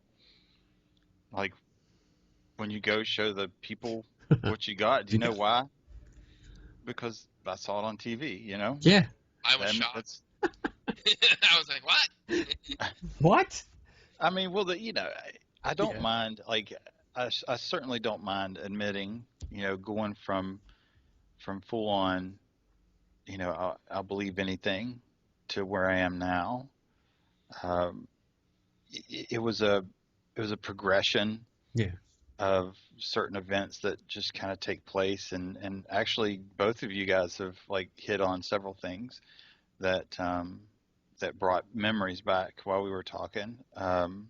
Sorry to do that to you. No, it was good. I mean, it was good memories. I was just thinking while we were talking, I can remember very specific times, or maybe not a specific time, but a time period of questioning. And one point, Kenny made was about, things don't, we're not moving forward, we're not doing anything, nothing's changing. And there was a certain point that I can remember in, evolving through this was I can remember thinking, geez, we keep getting the same thing over and over. You get garbled words, you get a blurry picture, you get a shadow on a wall, and no matter what equipment we bought, no matter what we did, it doesn't get better. Um, so if let's just and here we go, if Oh. if if there's such things as ghosts, then it's not the ghost's responsibility to reveal themselves to us. It's our method. So if we keep getting the same things we've always got, then it's our method that needs to change. And so that made me start thinking about, well, it's probably me that's doing something wrong, not what I'm trying to measure. Um, and Matt, now I'm losing my train of thought. Matt brought up something else that was key for me as well, and I really can't remember what it is now. That's why I write stuff down. I know my notebook's upstairs. I tend to do that to people. Yeah. Well, Yeah.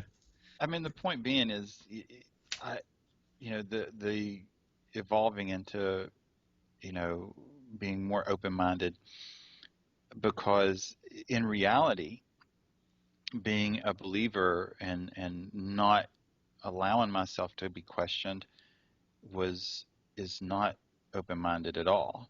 Right. It's not. Open-minded means, accepting criticism and alternative possibilities, from what you believe, as well as being convinced of a new fact. Um, yeah. So there is a lot of times, uh, just funny little steps throughout the process. I remember going, you know, well, we just keep doing the same thing, and something's got to give, and that, the give is my method, not my belief so much. Right. Yeah. What I like to add to that, Tim, is I think what we really need to change is, I think, our perspective and our methodology, because the current methodology that we're using is not moving us forward. It's not getting us anywhere.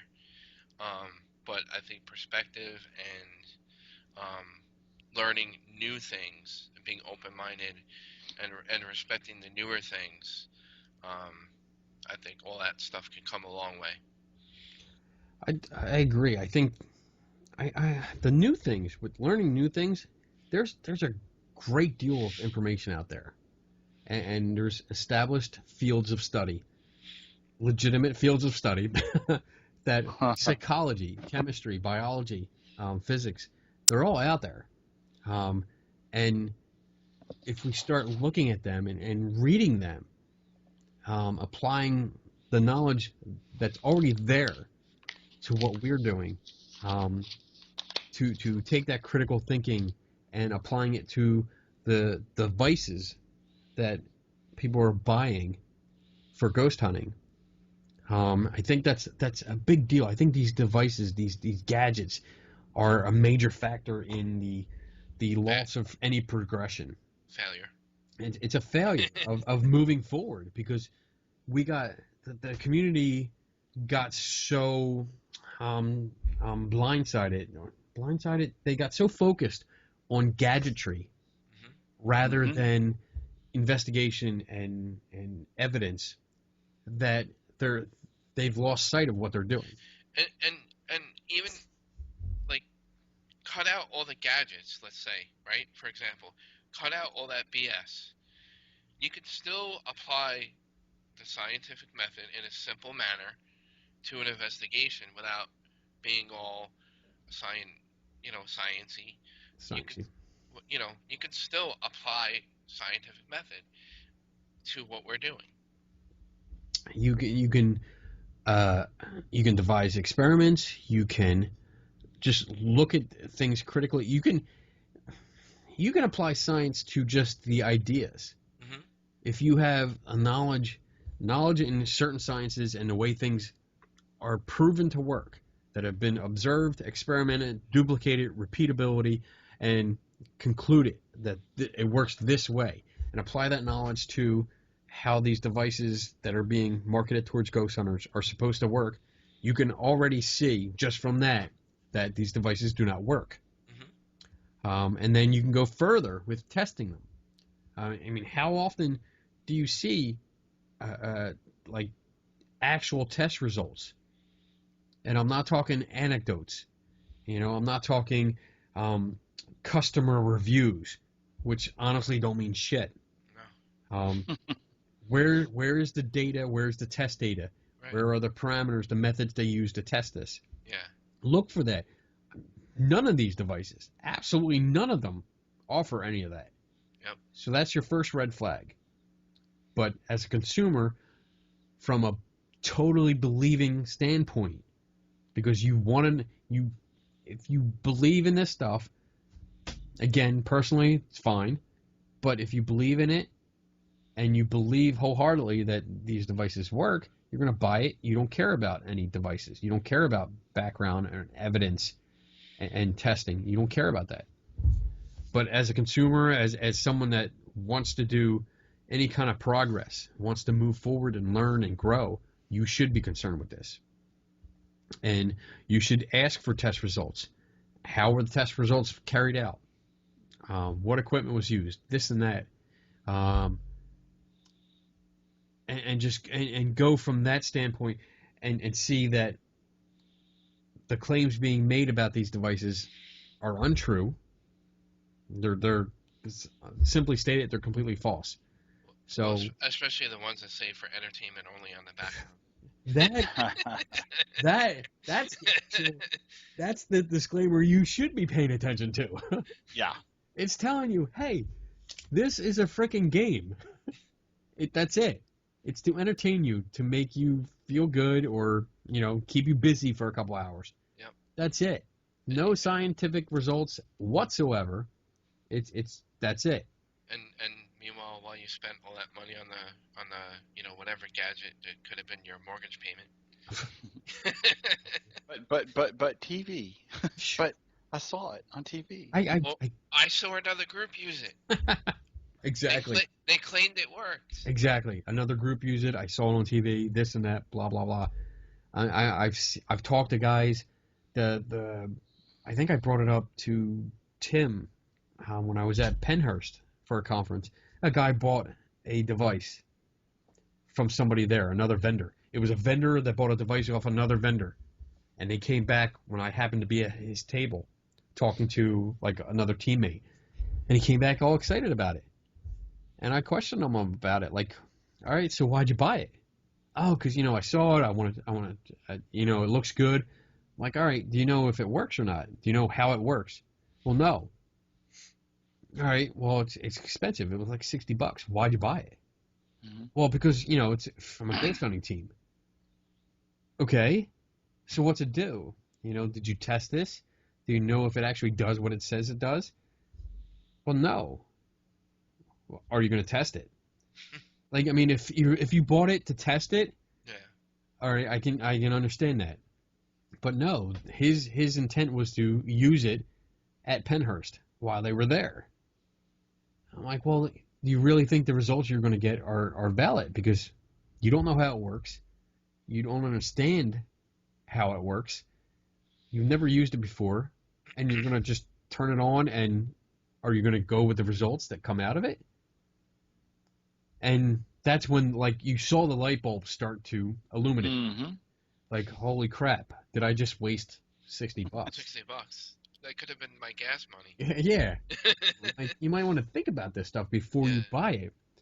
And I mean, I know I sound like a dick to ghost hunters and stuff that like this equipment, but yeah, but it's I'm trying the truth. I'm trying to do you a favor. Like, keep your $100, $60, your $40, whatever, and wait until it, it's worth it. Like, would you buy a computer just from any guy on the street? Without knowing anything about it? Would you buy a TV without knowing about it? Would you have a plumber come into your house without knowing anything about him? You just saw him on the street and he's like, yeah, I can fix that pipe. Would you let him in your house? These are the comparisons you have to make with this. This is a serious hobby. Yep. Field of study, whatever. Profession. And you have to make these serious decisions based on good information, not just, because I saw it on TV. Yep. Like, I mean, it's different from if I see like a Wendy's commercial and I see like a burger. I'm like, oh, I'm hungry. I need a burger. I mean, it's different from, I saw, this electromagnetic pulse generating spirit guide illumination thing. I gotta have it. And it's only $129.95 plus tax and shipping and handling. But do you really need that? Why do you need that? Because it beeps when there's a ghost around. Exactly. It beeps when there's a ghost around. Yep. Oh my God, we can get that on film. That would be evidence. Yeah. Yeah. The next sizzle reel.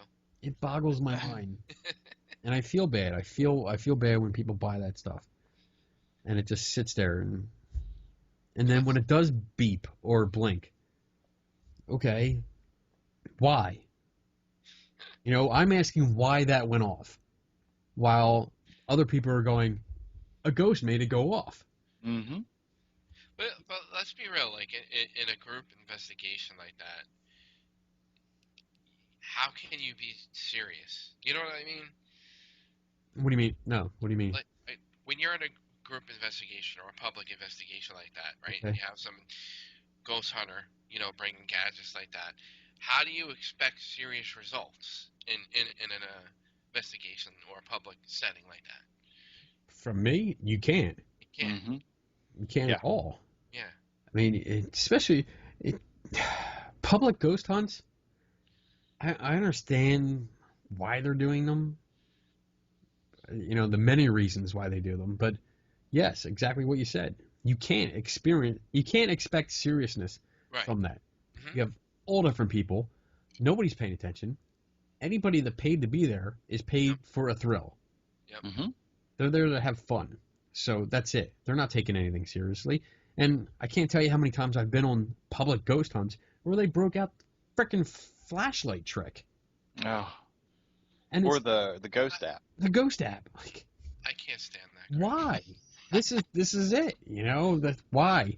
Why are you doing this? How many times do I gotta post that video up of disproving the old flashlight trick. And it's even like I've had people, one team in particular, I told a guy, I'm like, why are you doing this? You know, they broke out the flashlight and they're using it, and there was a reporter there. So I know they're trying to impress the reporter. And I had no problem coming up and going, you realize this is more thermodynamics than ghosts, right? Mm-hmm. Do you want me to explain exactly what's going on here?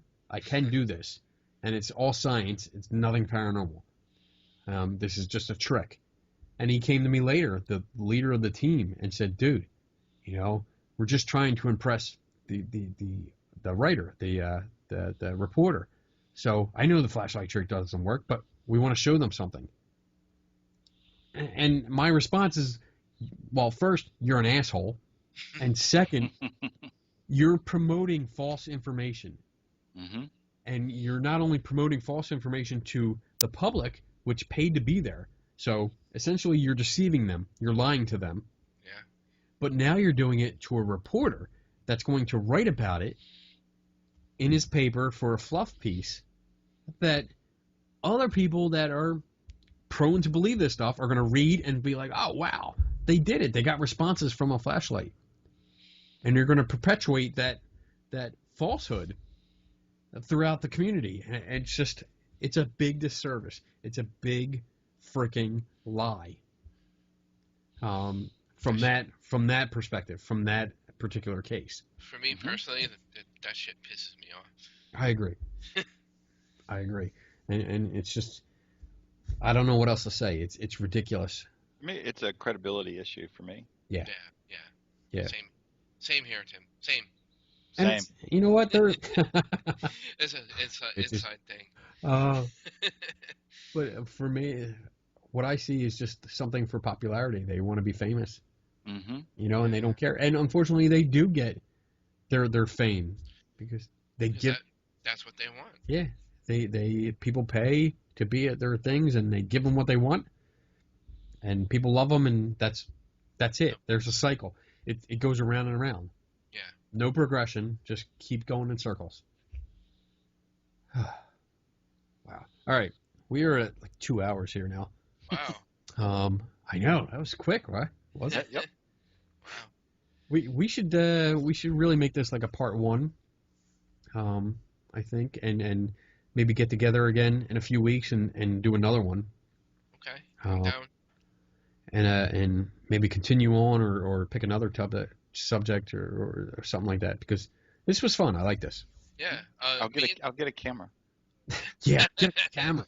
Yeah. That works. Yeah. So we can see what you look like. Me and Tim were getting into terminology during our show. Oh, good. We can do that next time. That would be fun. That would be good. Yeah. I would like that. We were doing like catchphrases and stuff. Catchphrases, terminology, and that was a big deal this last week for me.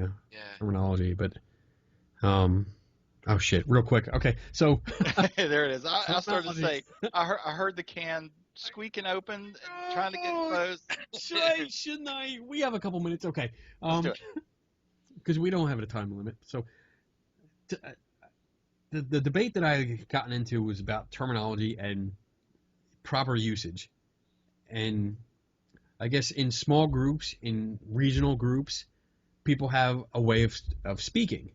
You know, they have their own terms, or terms have variations. Mm-hmm.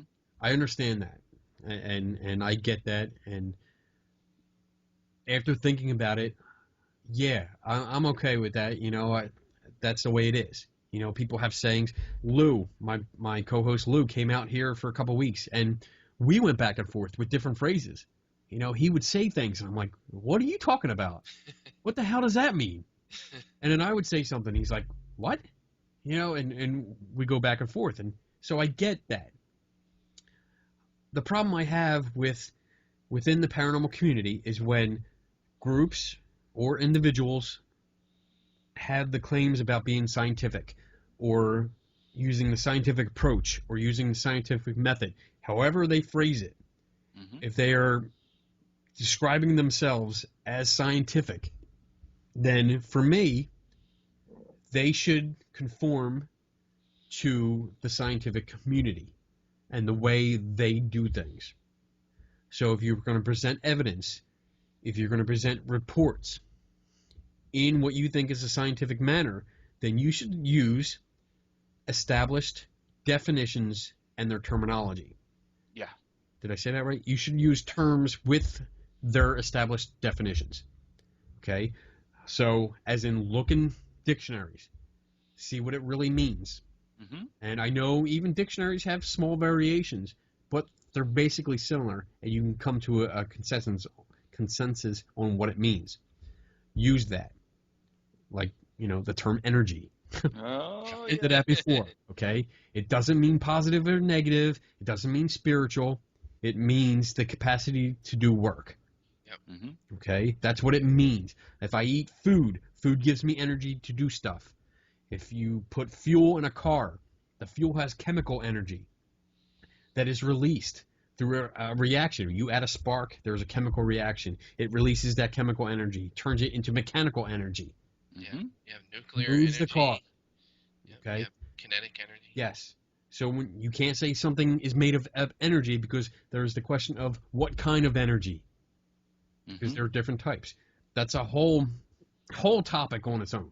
Mm-hmm. Okay, but I think that they should use the proper terminology, the way it's defined and accepted Right.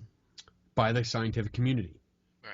So if someone says that if someone uses the term energy as a positive, like they went into the room and they got a feeling of positive energy, if you submit that for a peer-reviewed journal,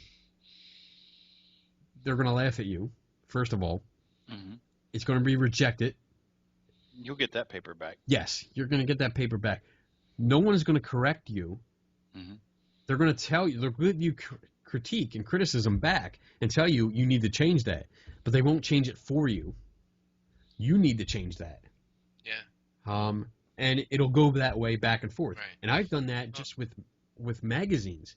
Yeah. I've submitted articles to Skeptical Inquirer where I've gotten it sent back to me because I had to fix things, Mm-hmm. terminology and phrases and stuff like that, because I didn't realize, okay, well, I used it wrong. Yeah. Now I know, so I had to fix it and go back and forth. And that was just for a magazine, Yeah. not a journal. I wouldn't even try to get into a journal because I have no freaking clue. I don't want to steer away too much from what you're talking about, but to kind of go back into that conversation we had a little bit about energy on Facebook.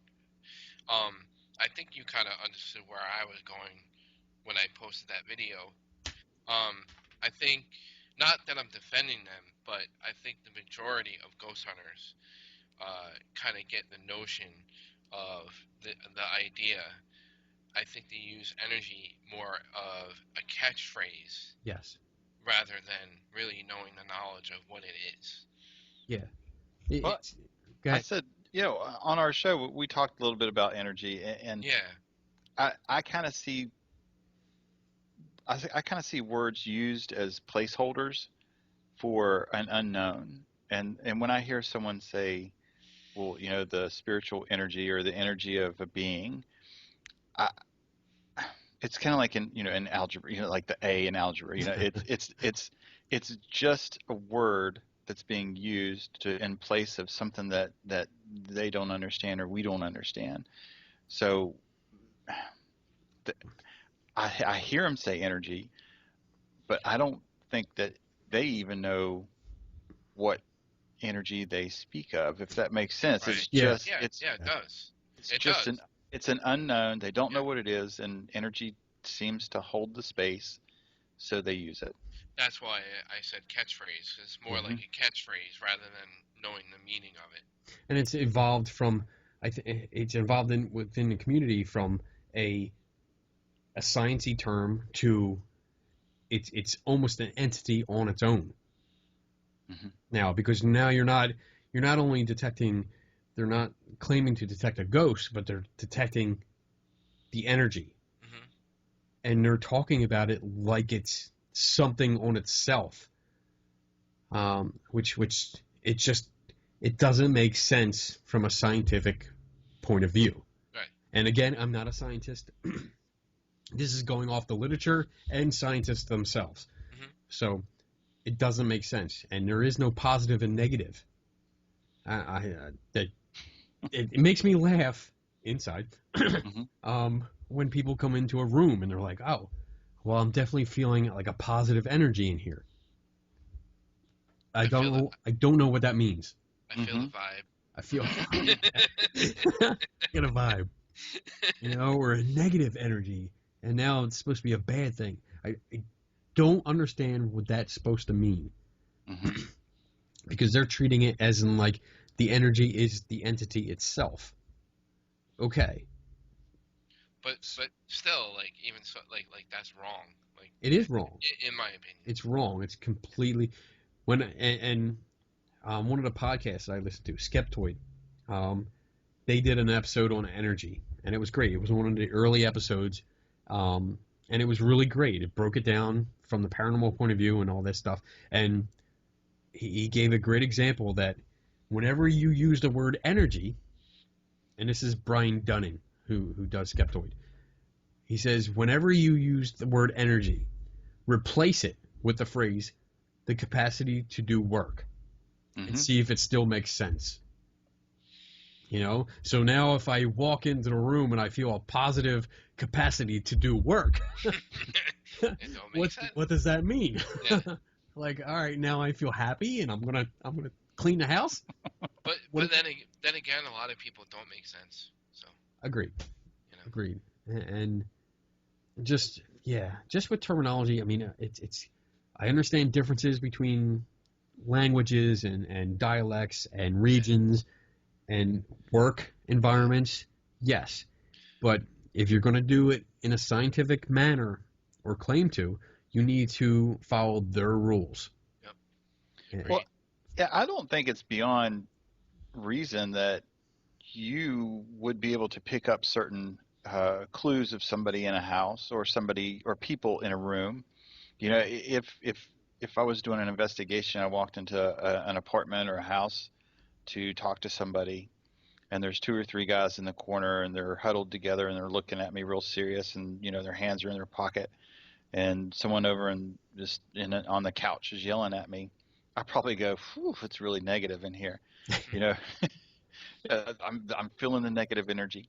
But in reality, what you're doing is your brain's picking up clues that you are unaware of, and it's sending you instinctual clues that it's sending you are not welcome here. I think the guy on the couch yelling at you is pretty yeah, but and on the opposite, if you walk into a room and there's people, when you walk in, they look at you, they smile, they turn their shoulders to you, they open their body to you. Whether you, on a conscious level, acknowledge that you're feeling welcome, you might say, my God, this room has such positive energy.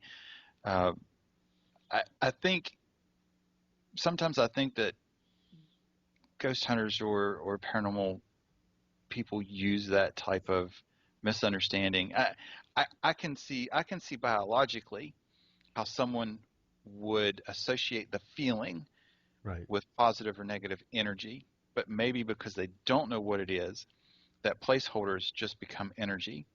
They don't maybe see I am, my mind is telling me I'm welcome in this environment, or my mind is telling me to be alert because there's possible danger in this environment. And that's either a good or a bad or a positive or negative thing. Nice. Yeah, I agree. I mean, I don't know what kind of rooms you're going into when they open their body to you. I mean, that's interesting. I'd like to know more. But I don't know if I want to know. Well, depends on the people. Yeah, speaking of work phrases, maybe I should have. Yeah. Oh, that's good. All right. So let's cut this off now, and then we'll continue next time. Till next time.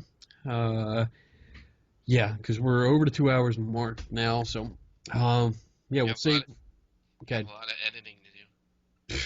Whatever. I'm gonna drop this right into a show, and that's it. Done. But yeah, thanks, Matt, for getting this together. This project. No, thank you guys. I thought it was a good idea. Yeah. Tim, thanks Yeah, for joining too. it was a lot of fun. I love listening to you guys, and any opportunity I have to learn, I take. Awesome. So wherever the viewers are looking at this video, I don't know where they're going to see it, but I'm Kenny Biddle. I do the I Am Kenny Biddle blog. You guys are... Paranormal Talk Radio. You That's can right. find us on Spreaker.com. There you go. And it's been fun. I hope this discussion was good. I hope everybody was entertained. And if you have any questions or comments, feel free to leave them here in the comment section. Yeah, any complaints, send them to Matt. Complaints, send them to Matt, yes, at Paranormal Talk Radio. And that's it. Until next time, Yeah. we're done. That's it. All right, cool. All right, cool. And I'll stop recording, and we can really make fun of each other then. So, done in 3 and 2 and 1.